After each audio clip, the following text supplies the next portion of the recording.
तो आपने अपने विजन को 8 से 10 साल के अंदर अंदर इतना बड़ा आपने कैसे कर लिया? मतलब आपने एक प्लेटफॉर्म जो जीरो से स्टार्ट किया उसको आज आप 200 करोड़ के लेवल पे लेके आए हैं।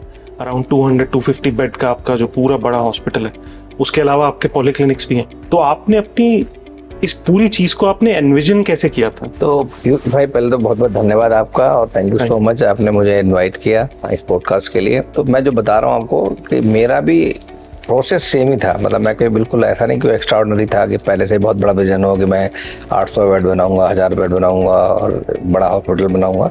तो मेरा विजन कि बिकॉज मेरे पास पैसे नहीं थे, तो मैंने क्या किया कि जैसे मेरा एमडी कंप्लीट हुआ, जून 25 को कंप्लीट हुआ था, 25 डेट थी, जून का महीना था, रिजल्ट आया था, मैं पास हुआ था, एमडी पास हुआ था, गोल्ड मेडलिस्ट था उसमें भी।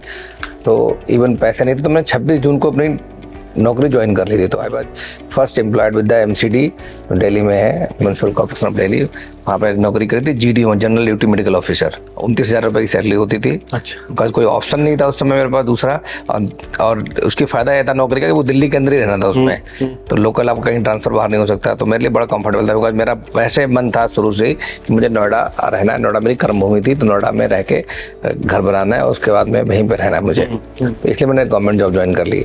गवर्नमेंट जॉब ज्वाइन करी तो उस समय लगता था मुझे कि शायद ये मेरे लिए नहीं है, मुझे कुछ और करना चाहिए। तो 2-3 साल करते रहे, 7 साल हो गए, 5 साल हो गए। ओपीडी करना, छोटा सा हॉस्पिटल था वो, वहाँ पे कोई आईपीडी पेशेंट भी बहुत नहीं होते थे, क्लिनिकल केयर बहुत ज़्यादा नहीं। मेरी जो अपनी नॉलेज थी वो भी धीरे धीरे कम होती जा रही थी। तो फिर मुझे लगा, ये 2000 बात है, 2008 में हमने साथ में नौकरी ज्वाइन करी थी। 2010 में मुझे लगा कि मेरी वाइफ भी थी, सी इज ऑल्सो प्रैक्टिशनर है, ओपीडिटिक्स में है, उसने अपनी प्राइवेट प्रैक्टिस स्टार्ट कर दी थी। तो वो भी कैसे करती थी, क्लिनिक था उसका घर में, जैसे नॉर्मली लोग करते हैं, साथ में जॉब करती थी, शाम को क्लिनिक करती थी, प्राइवेट में जॉब करती थी हॉस्पिटल्स में। फिर धीरे धीरे क्लिनिक बड़ा करने की कोशिश करते रहे। तो एक दिन मुझे लगा, उस रश्मि को लगा कि हम लोग इसको नर्सिंग होम में कन्वर्ट करते हैं इस क्लिनिक को। विजन बढ़ा गया, मैं गवर्नमेंट जॉब करता हूँ तो एक सेफ्टी और सिक्योरिटी रहेगी, और वो प्राइवेट प्रैक्टिस करती है तो उसको हम सपोर्ट करते हैं। तो हमने पहले, मेरा जब मन ज़्यादा था, रश्मि का मन कम था, वो not able to take risk. बहुत सारे डॉक्टर ऐसा ही होता है, मैं बता रहा हूँ।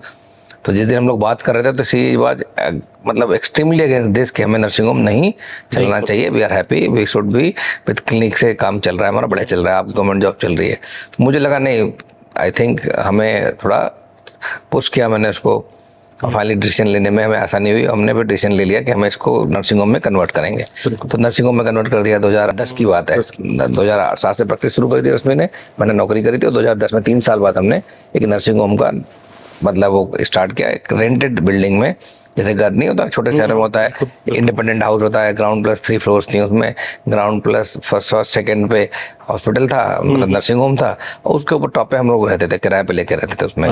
कैसे फंड नहीं था उसके लिए फंड भी नहीं था हमारे पास, पैसा ही नहीं था। क्लिनिक की स्टोरी बड़ी खराब थी, क्लिनिक के लिए पैसे नहीं थे चलाने के लिए हमारे पास। तो वहाँ पे हमने मतलब पुराना फर्नीचर और पुरानी सब चीज़ों से लेकर शुरुआत करी थी। एक 2 पेशेंट्स आते थे, वो धीरे 2-3 साल में आके 15-20 पेशेंट पर डे हो गए थे। तो ये ग्रोथ थी क्लिनिक की।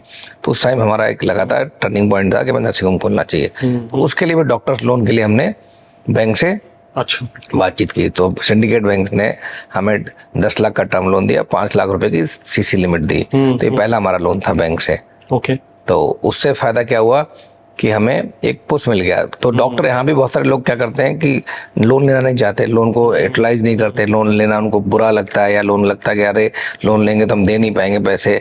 तो मुझे लगता है कि अगर आप एलिजिबल हैं, कैपेबल हैं, ठीक है, आपका विजन ठीक है, आपका कमिटमेंट अच्छा लग रहा है, आप हार्ड वर्किंग हैं, तो मुझे बिल्कुल नहीं लगता कि लोन लेना नहीं चाहिए। बिल्कुल आपको लोन अपनी एलिजिबिलिटी के हिसाब से लेना चाहिए। मैंने हमेशा लिया है और वहीं से यहाँ तक ग्रोथ की।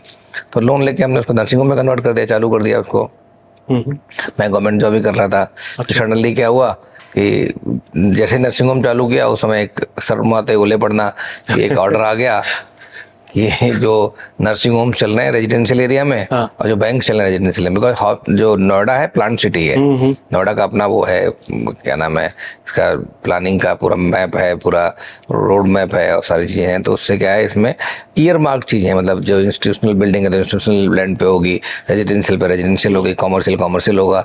तो वहाँ पे नर्सिंग होम जैसे छोटे शहरों में चलते हैं तो ऐसे नोएडा में चल रहे थे, बट बिकॉज ये ईयर मार्क सिटी था, ठीक है, तो इसलिए नर्सिंग होम्स को बंद करना पड़ा, इन बैंक्स को भी बाहर जाना पड़ा वहाँ से कमर्शियल स्पेस में।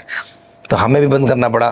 तो 2-3 महीने के अंदर बंद करना पड़ा। हमने कमर्शियल लैंड लेके रेंट पे ही कमर्शियल जगह लेके रश्मि ने वहाँ शिफ्ट कर दिया, वहाँ चालू कर दिया। मैं गवर्नमेंट जॉब ही कर रहा था। फिर घर भी चेंज करना पड़ा हमें, वहाँ डिस्प्यूट हुए बहुत सारे। तो फाइनली क्या हुआ, फिर अब सारे नोएडा के डॉक्टर्स कोर्ट में गए। कोर्ट में उन्होंने अपील करी कि भाई हमें नर्सिंग होम अलाउ किया जाए, या हम लोग नर्सिंग होम चला ही नहीं रहे थे, बट जो चीज़ें बेड्स हैं, एक्सरे है, अल्ट्रासाउंड है, बेसिक इमरजेंसी केयर है, वो हमें अलाउ करनी चाहिए। तो वो सुप्रीम कोर्ट ने मना कर दिया। उसने कहा कि आपको as a doctor, as a professional आपको क्लिनिक अलाउड है, फर्स्ट एड दे सकते हैं, बट ये बाकी चीजें जो आप मांग रहे हैं इंफ्रास्ट्रक्चर में, बेड्स है, एक्सरे, अल्ट्रासाउंड है, इमरजेंसी केयर, वो आपको अलाउड नहीं है। मतलब यू कैन भी एक फर्स्ट रेफरल यूनिट की तरह काम करें, क्लिनिक प्राइमरी केयर जो देनी है दे सकें, सेकेंडरी केयर के लिए आपको स्टेबलिश हॉस्पिटल जो ईयर मार्क लैंड पे बने वहाँ पे आपको रेफर करना चाहिए। तो मुझे लगा मैंने हमारा तो रेंटेड बिल्डिंग थी, तो हमारा तो कोई इसको फ्यूचर भी नहीं था। तो मुझे उसमें जब हम पढ़ते थे, मैं उसमें काम करता था हॉस्पिटल, तो मैंने पूरा जजमेंट पढ़ा अच्छे से, उसमें कुछ पॉइंट्स निकल गया। तो मुझे लगा कि हमें इसकी अपील करनी चाहिए। तो मैंने रश्मि गुप्ता के नाम से, रश्मि ने, मैंने मिलकर सुप्रीम कोर्ट में फाइल कर दी, अपनी अपील अलग से फाइल कर दी। रश्मि थी, तो आप मालूम नहीं सारे डॉक्टर्स का जजमेंट था उनके फेवर में नहीं है, हमारा जजमेंट हमारे फेवर में है। बहुत लंबी स्टोरी है भी, बट कटिंग इट शॉर्ट। तो क्या हुआ, फाइनली जजमेंट आया कि ऑनरेबल सुप्रीम कोर्ट का कि because CH closed her nursing home in compliance of supreme court order, therefore A special scheme should be launched by Noida authority. Okay, तब scheme आई। फिर scheme आई तो नोएडा में लैंड अलॉटमेंट की बात हुई, तो उसमें रेट उन्होंने डबल कर दिया नोएडा अथॉरिटी ने, बोर्ड मीटिंग बुला के। तो जो पहले 3 करोड़ का प्लॉट मिल रहा था वो 6 करोड़ का हो गया, 6-7 करोड़ का प्लॉट हो गया। तो उस समय फिर पैसे नहीं थे, तो अलॉटमेंट के लिए फॉर्म भरना था, फॉर्म भरने के लिए आपको 50-60 लाख रुपए चाहिए थे। तो उसके लिए ये रिस्क था यहाँ पे। तो बहुत बार क्या होता है, डॉक्टर्स क्या, कोई भी ह्यूमन बीइंग, बहुत बार हम कंफर्ट जोन में होते हैं, तो हम रिस्क नहीं ले पाते, या फियर ऑफ फेलियर होता है बहुत बार, तो उसकी वजह से रिस्क नहीं लेते हैं। तो हम लोगों ने रिस्क लिया। हमने रिस्क में क्या किया, हमने अपना जो घर था जिसमें आई वाज बॉर्न, वो घर बेचा, थोड़ी बहुत लैंड थी, 1-2 फ्लैट्स थे, वो सब बेचे। अब सोचिए, अपने घर वालों को कन्विंस किया, मम्मी को कन्विंस किया, पड़ोसी का सुना रहे थे कि अपना घर कौन बेचता है, घर बेच रहा है डॉक्टर। साथ में हम लोगों ने 1-2 फ्लैट थे वो बेच दिए। फिर बहुत सारे फ्रेंड्स थे जैसे आप लोग हैं, तो उनसे पर्सनल लोन लिया। कुछ डॉक्टर्स लोन होते थे, बजाज फिनसर्व, सर्वबोधन, ऐसी बहुत सारी NBFCs थी जो 12-15% में डॉक्टर्स को लोन देती थी। उनके लिए डॉक्टर्स को लोन मिलना थोड़ा आसान होता है, जो अच्छे क्लाइंट्स होते हैं, तो वो लिए हमने। और फिर फाइनली हमने अलॉटमेंट करा दिया। अब लैंड आ गई, piece of land with allotment, 30% payment कर दिया था हम लोगों ने भी। हाँ, 30% के आसपास पेमेंट हुआ था। ये सब्सिडाइज लैंड थी बेसिकली? नहीं, बिल्कुल नहीं, ये कॉमर्शियल बिडिंग पे थी। अच्छा। हाँ, बिडिंग पे रेट्स मिले थे, सब्सिडाइज बिल्कुल नहीं थी। तो लैंड जब मिल गई तो फिर उसके एक तो लैंड की पार्शियल पेमेंट हुई थी, तो लैंड की फुल पेमेंट करनी थी। दूसरा, बिल्डिंग बनाने के लिए, प्लांट एंड मशीनरी के लिए पैसा चाहिए था। तो फिर उस समय फिर थोड़ा विजन बड़ा हुआ हमारा। मतलब तो पहला विजन तो यही था कि क्लिनिक खोलना, स्टेप 1 था। स्टेप 2 था कि मैं नर्सिंग होम खोलना। स्टेप 3 जब नर्सिंग होम में पंगा हुआ, तो हर प्रॉब्लम में कुछ ना कुछ अपॉर्चुनिटी होती है, वो हमें दिखी कि हमें इस अपॉर्चुनिटी के लिए लड़ना चाहिए, तो हम लड़े उसके लिए, और मैं जजमेंट हमारे फेवर में आया। तो फिर विजन बढ़ा गया कि हमें एक 200 बेड का अस्पताल खोलना चाहिए। उस समय पहली बार वो लैंड मिली थी, वो लगभग 200 बेड बनाने की थी। 200 बेड बनाए। तो उस समय विजन क्रिएट हुआ कि 200 बेड का अस्पताल बनाते हैं हम लोग, ठीक है, भले स्टेप बाय स्टेप बनाते हैं। तो पहले 50 बेड का बनाया, तो उसके लैंड के लिए भी हमें बहुत सारे PE वालों के पास गए, BCs के पास गए, प्राइवेट फंडिंग के पास गए, लेकिन सबने मना कर दिया, भगा दिया। तो कहीं पैसे थे नहीं। तो फिर क्या रीजन दिया उन्होंने? नहीं, ग्रीन फील्ड प्रोजेक्ट था, हेल्थ केयर में कोई उसमें इन्वेस्ट नहीं करता था, ठीक है, और साथ में लैंड तक की पेमेंट हुई नहीं थी। मेरे पास कोई कोलेटरल नहीं था, सबको कोलेटरल चाहिए होते थे, ठीक है, मॉर्गेज करने के लिए कुछ नहीं था, तो ये सब चीजें नहीं थी तो उस समय।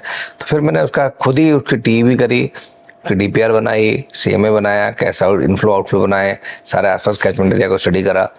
और फिर मैं कई सारे बैंक्स को अप्रोच किया, मैंने गवर्नमेंट बैंक्स को। तो I am thankful to the PSU bank जिन्होंने सपोर्ट किया। सिंडिकेट था, कैनरा था, UBI था, 1-2 बैंक और भी थे। तो इन बैंक से जब अप्रोच किया तो फाइनली इन्होंने 2-3 बैंक से मुझे सैंक्शन मिल गया। उस सैंक्शन में एक अच्छी बात थी, अब यही बात है, हम डॉक्टर्स क्या करते हैं, मेडिकल के अलावा हम लोग दूसरी चीजों में घुसते नहीं। तो फाइनेंस मैंने वहां पे सीखा थोड़ा सा कि लोन लेने पहला जो लोन आपने लिया 50 बेड का उसमें बनाने के लिए लिया। हाँ, 100 बेड का बनाने की बात हुई थी। ओके। तो लेकिन उसको भी 2 फेज बनाया, 50 फिर 100 बनाया हमने। तो 100 बेड में उसमें था कि टर्म लोन लिया था हमने ABI से अराउंड 24 करोड़ के आसपास, 25 करोड़ के आसपास। तो उसमें बैलूनिंग करवाई पहले तो मैंने, मतलब शुरू में पेमेंट कम जाए, बाद में ज्यादा जाए, स्टेप अप पेमेंट बोलते हैं उसको। जो नॉर्मली 7 साल के लोन मिलते थे पहले, 7 साल ज़्यादा लोग नहीं दे रहे थे। फिर उसमें मैंने डेविएशंस लिए हेड ऑफिस में बात करके उनके फॉलो करके, तो 12 साल का कराया डोर टू डोर। मॉनिटरिंग 2 साल का लिया हमने, 1 साल का 2 साल का कंस्ट्रक्शन पीरियड लिया, 1 साल का मॉनिटरिंग लिया, 3 साल तो टोटल मॉनिटरिंग था। ठीक है, आईडीसी मतलब पैसे नहीं थे इंटरेस्ट देने के लिए, तो आईडीसी इंटरेस्ट ड्यूरिंग कंस्ट्रक्शन उसको फंड करवाया। और फिर 2 साल मिले थे जो कंस्ट्रक्शन के, तो उसमें मैंने अच्छी चीज़ की कि मैं वहीं बैठ गया, वहीं पोटा केबिन डाल के वहीं मैंने साइड ऑफिस बना दिया, अब तो क्लिनिक भी चालू कर दिया वहीं पे। अच्छा। मार्केटिंग भी स्टार्ट हो गई, बट वहाँ से मेरी जो प्रोग्रेस ऑफ वर्क थी वो फास्ट हो गया। मैं खुद सुपरवाइज कर रहा था, तो मेरा टाइम जो हमने हॉस्पिटल के लिए 2 साल मांगे थे, तो मैंने 15 महीने में हॉस्पिटल बना के सॉफ्ट कमीशनिंग करके चालू कर दिया। अच्छा, ओके। और चालू करने के within 9 month of its operation NABH ले लिया हमने। तो NABH जो है नेशनल एक्रेडिटेशन बोर्ड है, और ये हॉस्पिटल्स के लिए होता है, ये इंडिया में हाईएस्ट क्वालिटी स्टैंडर्ड्स के लिए मानते हैं इसको, एक्रेडिटेशन मानते हैं। फुल एक्रेडिटेशन लिया हमने इसका। और नॉर्मली एक अस्पताल को लेने में 4 से 5 साल लगते हैं, उस समय तो 5 साल लगते ही थे, अब तो अभी भी 2 साल से कम तो कोई नहीं लेता है। तो उसको हमने 9 महीने में लिया।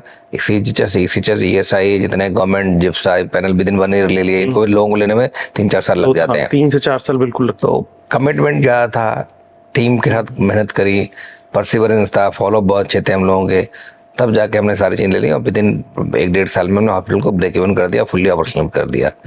तो जब आप विजन की बात कर रहे थे, तो विजन एक दिन में नहीं बनी, बट हाँ जैसे जैसे मौका मिला हमने अपॉर्चुनिटी मिस नहीं करी, इवन प्रॉब्लम को भी अपॉर्चुनिटी में कन्वर्ट कर दिया।